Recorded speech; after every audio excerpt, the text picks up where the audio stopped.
ဒီလို platform ကဖေးလေးကနေပြီးတော့ဒီနေ့လိုဟန်ကဖေးရဲ့ဒုတိယမြောက်ဆိုင်ခွဲကြီးအထိရောက်လာဖို့ဂျားထဲမှာအချိန်၄နှစ်ကြာမြင့်ခဲ့ပါတယ်။ညီတို့အားလုံးသိကြတဲ့ဟန်ကဖေးလေးကအခုဆိုရင်တော့မန္တလေးမြို့35လမ်းမှာဒုတိယမြောက်ဆိုင်ခွဲကြီးအဖြစ်ဖွင့်လှစ်လိုက်ပြီပဲဖြစ်ပါတယ်။ဆိုတော့ညီတို့ဒီဟန်ကဖေးရဲ့ဆိုင်ခွဲအတစ်ကြီးကဘာတွေထူးခြားချက်တွေရှိလဲ။အရင်ဆိုင်နဲ့မတူတဲ့မီနူးတွေရောဘာတွေပါလာမလဲဆိုတာကိုအတူတူတွားပြီးတော့ကြည့်ကြရအောင်ပါ။ဒီဆိုင်လေးကိုကြားတော့လေညီတို့ဒီအနောက်ကအိမ်ကြီးဆိုရင်လည်းသူ့ဒီအိမ်ပုံစံအတိုင်းကိုပဲလုံးဝမပြတ်စီမပြောက်ပြတ်အောင်လို့တေချာလေးကိုပြုပြင်ပြီးတော့မှအိမ်မှာလာပြီးတော့ကော်ဖီထိုင်တောက်ရတဲ့ခံစားချက်ကလေးကော်စီဖြစ်တဲ့ vibe ကလေးရအောင်ကိုတမင်တေချာလေးကိုဖန်တီးထားတာဖြစ်ပါတယ်။ညီတို့တို့လိုကော်ဖီဆိုင်တစ်ဆိုင်လာထိုင်ရတယ်ဆိုရဲခံစားချက်မျိုးထက်ကိုယ့်အိမ်ရဲ့ခြံဝင်းလေးထဲမှာကိုကော်ဖီကောင်းကောင်းလေးကိုအေးအေးဆေးဆေးလေး chill ပြီးတော့ထိုင်တောက်နေရတယ်ဆိုရဲ feeling မျိုးလေးရအောင်ဟန်ကဖေးရဲ့35လမ်းမှာဖန်တီးပေးထားတာဖြစ်ပါတယ်။ညီကအဲ့အလေးကိုအရန်သဘောကျတယ်။ကော်ဖီကိုပိုကောင်းတဲ့အရာတာပိုကောင်းတဲ့ flavor တွေကိုခံစားချင်တယ်ဆိုရင်တော့ specialty beans တွေထဲကနေရွေးတောက်ဖို့အတွက်အကြံပေးချင်ပါတယ်။အရင်ဆိုင်နဲ့မတူဘဲနဲ့ဟန်ကဖေးရဲ့35လမ်းဆိုင်အစ်မှာဆိုရင်တော့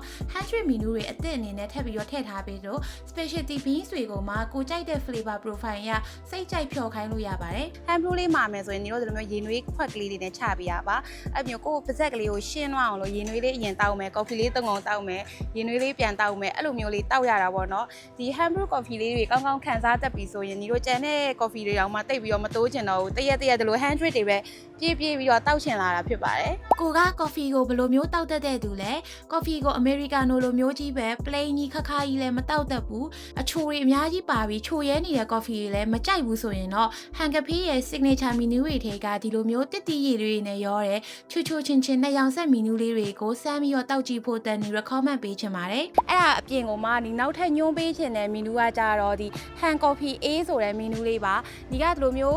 cappuccino တို့ latte တို့လိုမျိုးတခါတလေမတောက်ချင်တဲ့အဲ့ menu တွေကိုအီလာတဲ့ခါမျိုးမှာဟန်ကဖေးကိုလာပြီးတော့ဒီ hand coffee A ဆိုတဲ့ menu လေးကိုတောက်လို့ရှိပါတယ်။ဒီပုံစံလေးကကြတော့ညီတို့ဟိုးရီခေတ်တုန်းက coffee A ပုံစံမျိုးလေးကိုမှ coffee အရတာပေါ်လွင်ပြည့်နဲ့ညီတို့ Vietnam coffee A လေးတောက်ရတယ်လို့ပဲအရန်ကောင်းတယ်ညီတို့တအိမ်လုံးနဲ့အရန်ကြိုက်တယ်ဒီ menu ကိုလေ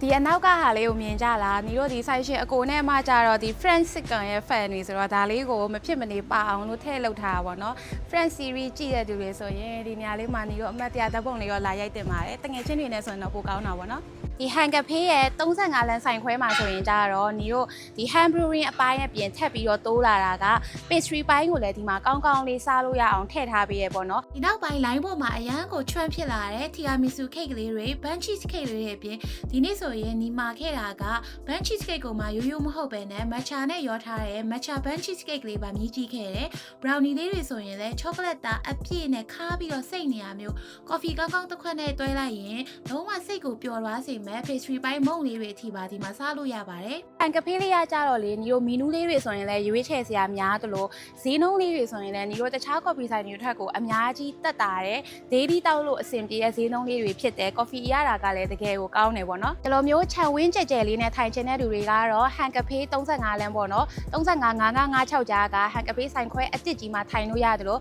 street cafe လေးကိုမှညနေဘက်ပိုင်းညဘက်ပိုင်းကိုပေါ့နော်။မီးပေါ်ဝါလေးနဲ့ညဘက်အဲ့လို8နာရီလောက်ထိ coffee ကောင်းကောင်းတောက်ချင်တဲ့သူတွေဆိုရင်တော့ဒီမနော်ရမန်ညစီအရှိကဟန်ကဖေးလေးရလည်းအခုချိန်ထိကိုဆက်ပြီးတော့ဖွင့်ထားတော့မှာပဲညဘက်မီးဝဝါလေးတွေနဲ့ထိုင်ရတာအရန်ကိုအဆင်ပြေတယ်ဒီဆိုင်လေးကတကယ်တော့ညီအမြဲတမ်းထိုင်နေကြညီအကြိုက်ဆုံး coffee ဆိုင်လေးတွေထဲကတစ်ခုဖြစ်တာမို့အားလုံးလည်းသဘောကျလိမ့်မယ်လို့ညီထင်ပါတယ်ဒီနေ့ vlog လေးကတော့ဒီလောက်ပါပဲနောက်ထပ် vlog ကြမှာထပ်ပြီးတော့တွေ့ကြပါမယ် bye bye